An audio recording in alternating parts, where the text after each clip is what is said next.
Doc, Evening, if I recall correctly, the last time you were with us, last time you were with us, you were talking about the dire situation of private hospitals, at least financially. Pero let me ask you now, especially with COVID-19, and of course the expected drop in the number of regular patients that private hospitals are taking in because of the COVID scare. How are the private hospitals now? Is it a workable? Is it survivable?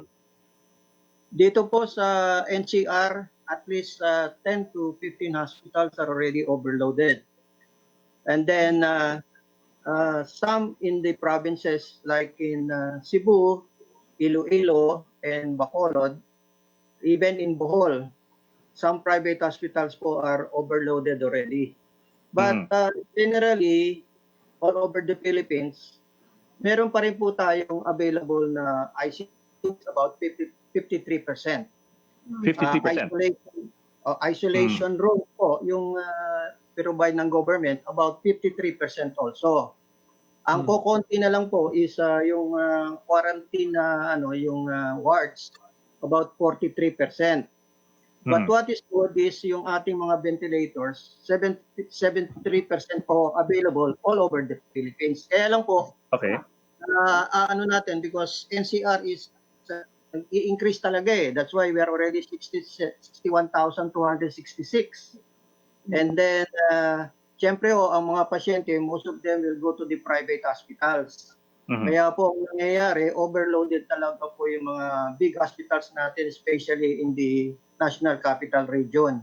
Pag hindi po natin napababa yung ating mga positives na available dito sa NCR, baka nga po bumalik tayo doon sa mahigpit na sa quarantine.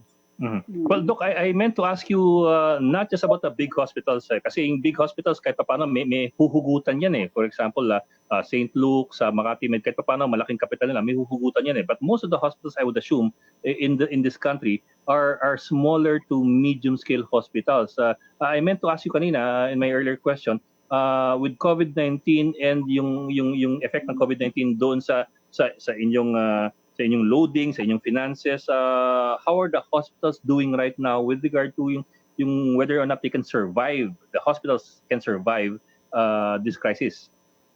Yun nga po, di ba nung sinabi ko sa inyo, yung mga maliliit po na hospital ang nagsasuffer kasi kukunti lang po yung pumupunta na non-COVID patients sa hospital dahil natatakot eh. So, baka ang mangyari pa sa atin dito, magkaroon pa ng pandemic or epidemic ng ating mga sakit na binibigyan natin ng vaccine. Because tatakot po yung mga magulang dalhin yung bata sa hospital, hindi na pa-vaccinate. So baka po, with tagulan na po tayo ngayon, baka po magkaroon tayo ng epidemic ng mga chickenpox, dengue, leptospirosis, and the other diseases that are preventable by vaccination po. Doc, ng isang araw po kausap namin na Executive Director ng NKTI, si Dr. Rose Liquete. And one of the things that she also took note is there were, sabi niya, some hospitals are also being challenged on the manpower side, especially some nurses, even medtech. Sinabi niya, yung ibang mga nurses ayaw pumasok, assign sila sa COVID wards, and so some are leveraging that, transfer to other hospitals that can accommodate them in units where they would prefer to be. Is this affecting private hospitals as well, the manpower side, especially with the nurses? Totoo po yun. Even before the COVID po, may kulang na po tayo ng mga 23,000 nurses. Medtech po mga 3,000 and Radtech 3,000.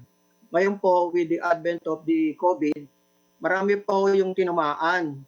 So, imbis na full force po ang ating mga manpower, katulad nga po sinabi sa Kidney Institute, ay kulang na po siguro mga 10 to 20%.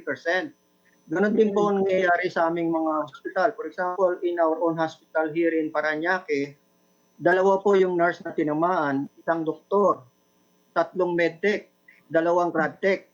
So, pinagpahinga ho namin yun ng 10 to 14 days until the results are negative.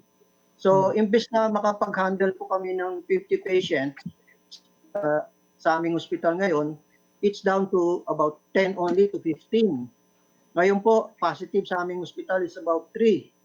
So imagine that the consequence, kasi takot din ho yung mga magulang padala yung ating mga anak na nurses at medtech sa hospital pag may nabalitaan silang positive yung hospital sa hospital.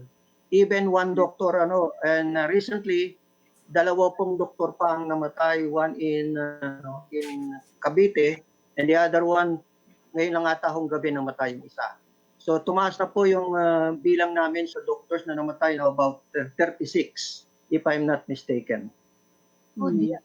So COVID-wise, overwhelmed na po ba kayo? COVID-wise, COVID ward-wise? Opo, kasi po ang mga rooms naman namin, isa lang o dalawa yung provided for infectious. Ngayon, nag-request po ang DOH dagdagan ng 30%. But hindi naman po namin mako-comply kasi nga po maraming personnel ang nagkasakit. Wala. So, Yes. paano namin mapupulfill yung 30% additional? Okay, so yung problema Sige po po. kasi ngayon, I don't know if you're encountering it, no? Yun pong mga nagpupunta sa ospital ninyo na asymptomatic or mild. Marami po bang ganun? At anong ginagawa nyo? How do you handle these patients? Do you send them to the isolation facilities? Yun nga po ang request namin. Pag meron pong asymptomatic na positive sa test, sa PCR especially, nire-request po namin sa government facilities na tanggapin. Pero napakahirap po mag-transfer kasi siyempre ang pinipili po ng ating mga relatives yung malapit sa bahay yung pagdadala ng ospital. So anong Kasi ginagawa hindi nyo, namin- Doc?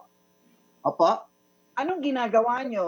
Parang Yun nga napapwersa po, mo ba? nakipag-usap po ako. For example, myself, I call the ASEC from DOH, si ASEC Punsalan.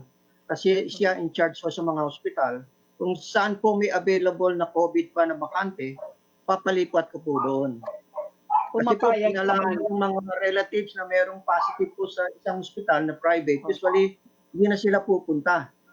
Yes, Even the right. doctors, mag-iingat po.